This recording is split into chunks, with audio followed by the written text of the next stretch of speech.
Senators Rodante Marcoleta and Amy Marcos released a minority report which lays out testimonies and links among flood control scandal figures. Yeah. They argue that Senate Blue Ribbon probe stopped short of identifying who should be held accountable.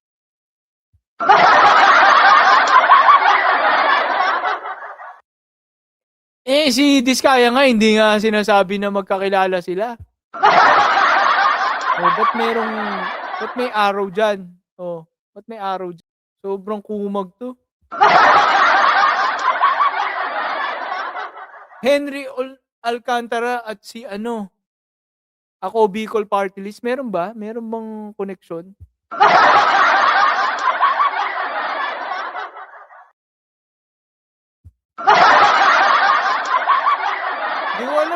Hindi ko alam kung bias ako or talagang ang hirap paniwalaan, no? Kasi pilit na pilit yung mga mga testimonya laban kay former Speaker Martin Romualdez. Tapos meron pang question mark na sa taas daw ni Martin Romualdez. Alam mo na kung sinong gusto nilang idawit diyan, si President Bongbong Marcos.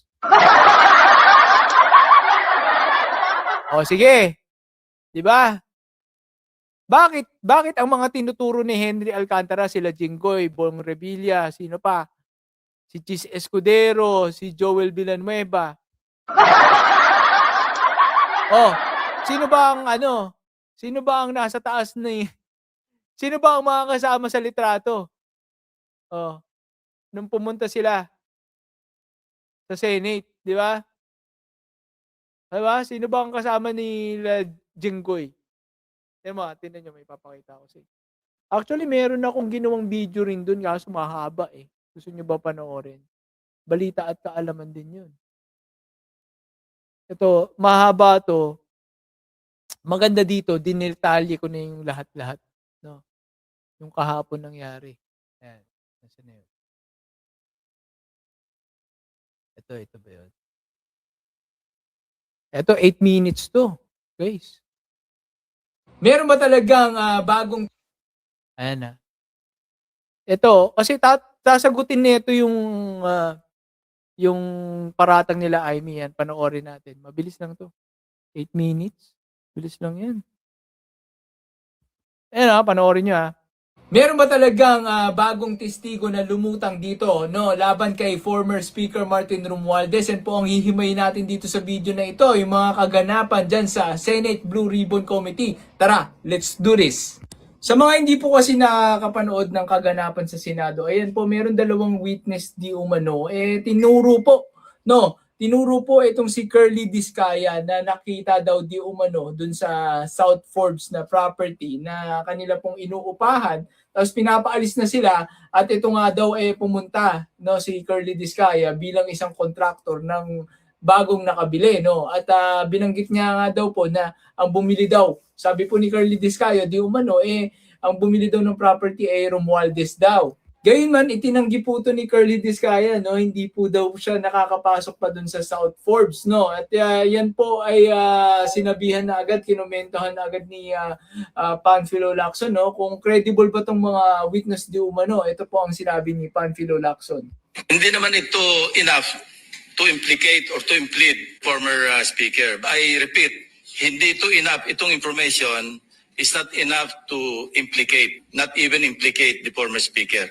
This is we may just consider this as a lead kasi merong connection. But of course, dininay naman ni Curly Discaya, so let's leave it at that. So yun guys, hindi po talaga talagang ebidensya ito ng korupsyon, wala ito lang ay lead ng koneksyon. Pero yun nga kahit lead pa lang hindi na po nagtugma yung kwento dahil itinanggi ito ni Curly Discaya at dun sa papel po ang bumili daw po ng property ay Golden Peasant. Gusto niyo po ba mapanood ang buong pagtatagpo?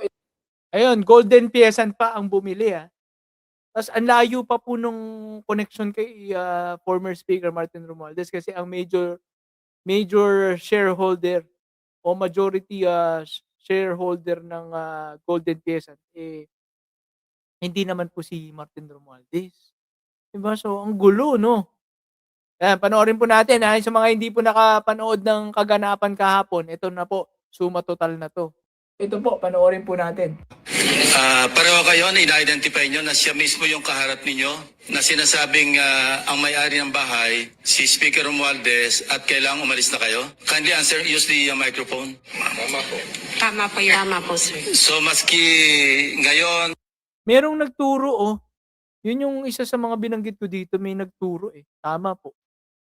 Yan natin. Tama po, sir. so maski TI Golden Piesan. Gusto niyo po ba mapanood ang buong pagtatagpo? Ito po, panoorin po natin. pareho kayo na ina-identify nyo na siya mismo yung kaharap ninyo na sinasabing ang may-ari ng bahay, si Speaker Romualdez, at kailangang umalis na kayo? Kindly answer, use the microphone. Tama po, sir. So maski ngayon, sa susunod na panahon, sa ibang pagkakataon, ganyan pa rin ang inyong magiging statement. Correct, Your Honor. O ngayon, Curly, it's your turn. Your Honor, okay lang po ba tanggalin nila yung face mask nila? Kasi sa totoo lang po, talagang hindi ko sila naaalala kahit sa panaginip ko na naginip It's ako not ng for you to bangungot. identify.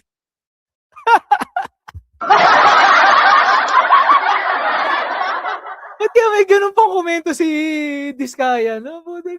Sabi niya, sa totoo lang po, hindi ko po sila makilala kahit po sa nanaginip ako ng bangungot. Grabing pagtatanggi yan eh. Kaya ulitin natin ha. Correct, Your Honor. O ngayon, Curly, it's your turn. Your Honor, okay lang po ba tanggalin nila yung face mask nila? Kasi sa totoo lang po, talagang hindi ko sila naaalala kahit sa panaginip ko na naginip It's not ako ng for you to bangungot. identify them, it's for them to identify you. Your Honor, Hindi ko po sila maalala kahit sa panaginip ko na nananaginip ako ng bangungot. Sobrang coops eh, no? Kulit mo talaga, Diskaya, puti ka. wala po kasi ang maalalang transaction at That's your nakapas. option to deny. What we're establishing here is the fact that there are two witnesses present here under oath na sinasabing nagpunta ka doon at nine-name drop mo, totoo man o hindi, si Speaker Romualdez na siya nagmamay-ari, bagong may-ari nung number 30 Tamarin Street sa South Forbes. Yun lang naman eh. It's not for you to be able to, hindi naman ikaw ang witness against them eh. I don't know if I'm correct. Secretary Bida, kindly help me out, or Dong, PG Dong. Tama ba yon? Wala siyang karapatan na i-identify yung nagturo sa kanya? Opo. Ang right to confrontation ho kasi kung yun ho ang iniisip ni Mr. Diskaya will come at the appropriate time. But for purposes of identification, ang kakailanganin lang po ay yung taong mag-identify.